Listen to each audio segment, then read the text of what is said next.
I've gone through this whole crazy thing in the past, I don't know, since last July.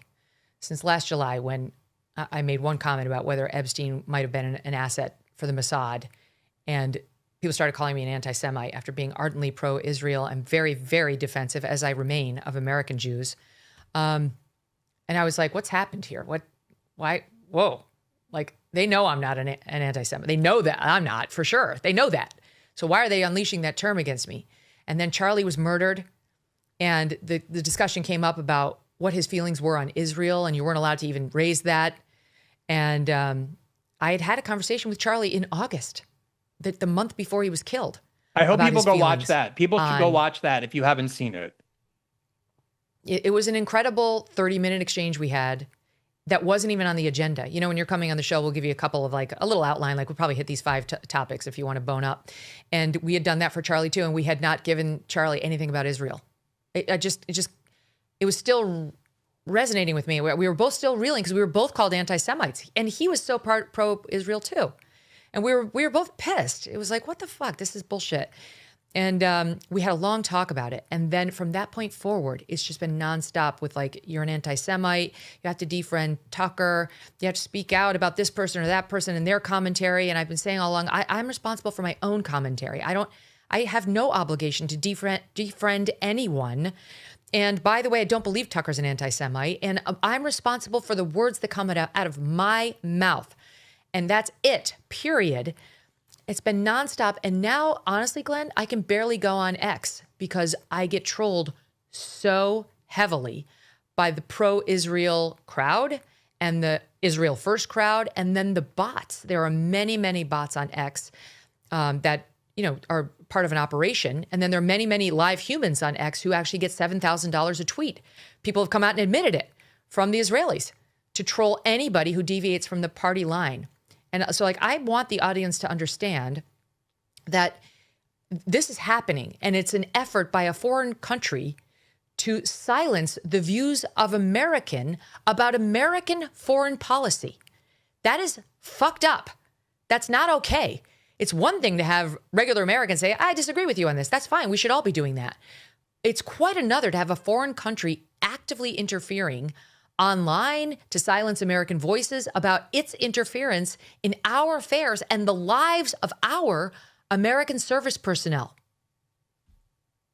Megyn, I grew up in a overwhelmingly Jewish subculture. Everyone in my family is Jewish, friends, etc. Went to Jewish camp every year for the summer.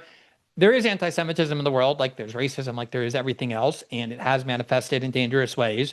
But you can smell it. You can sense it. I know Tucker extremely well, hours and hours and hours in front of the camera, out of the camera, talking to him. I know you very well. And when you see people who aren't even, Megyn, you and I have fought on this very show where you were defending Israel, or more so the expulsion of anti-Israel protesters on the grounds of anti-Semitism. Yes. This is you for forever, have been a stalwart defender of Israel.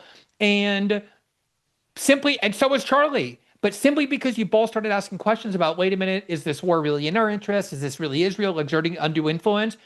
They don't tolerate that debate, and they start shutting it down by calling you a bigot and a racist. And when you have the self-possession to know you're not that, you will not be bullied by it. You will not be told that you can't speak about your own country and our government's policies.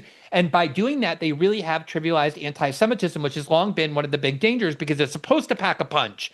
You're supposed to not want to be called an anti-Semite publicly, but they've so cynically exploited it into a weapon to force you to pledge loyalty to Israel, just like the left did with the racism accusation, as I said, that it's completely drained it of all its meaning. And they've done more than anybody else now, not just to open up what has long been necessary, which is this very serious debate about how much we do for Israel and why, but also they've opened up this world where, people don't care anymore about standing accused of that accusation because people see how cynically it's wielded against people who so blatantly are far, far from anything that is recognizable as anti-Semitism. Now, I'm so relieved to see you and Tucker and Charlie before he was murdered, and a lot of other people on the right, Thomas Massey, Marjorie Taylor Greene. You're right. Benjamin Netanyahu says controlling the message on social media, combating anti-Israel sentiment on social media is one of the most important battles that the Israelis have in their war. And they've done a lot to regain control of social media, including taking TikTok away and giving it to the Ellison family,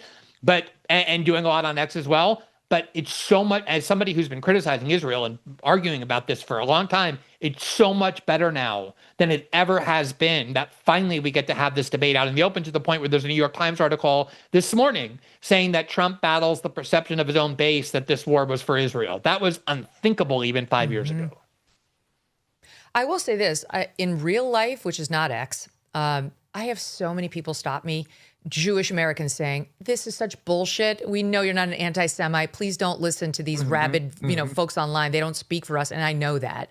But it is amazing to me just to watch the bullying happen, where like they all pile on. And I've even noticed that if I put out a tweet that's critical of Israel, or even mildly, or like whatever, Lindsey Graham, I'll get completely trolled on my tweet. But if somebody who's not considered an Israeli ally, who's been more open in their criticisms of Israel, if they retweet the tweet, it's a very different response. Like they're not, I don't know if you are or not, but like a lot of the people who would retweet something I would tweet along these lines, they're not actively getting trolled anymore, or maybe they never were. Maybe they're people like me who they considered a strong ally, who they think might be waffling.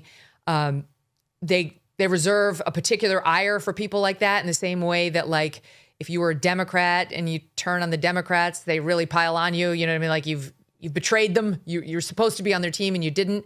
You aren't any longer. And I'll tell you what, it's like I'm allowed to have questions about Israel. I haven't been ardently defensive of Israel, for my career, but in general, I mean, as you and I have talked about before, I'm not like huge on foreign policy. Right. And I'm mildly supportive of Israel in general, and certainly after 10/7, very defensive of Israel's right to defend itself fully, and really just didn't pay that much attention to the day-to-day conduct of the war, although I saw the terrible headlines. My biggest struggle over the past couple of years has been, who do I trust on information, on the death toll, on who's getting, you know what I mean? It was like, Hamas is a propaganda artist.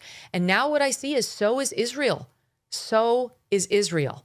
Like, they are absolutely working and paying to manipulate public opinion in the United States as we speak. And so I no longer trust them when it comes to messaging either.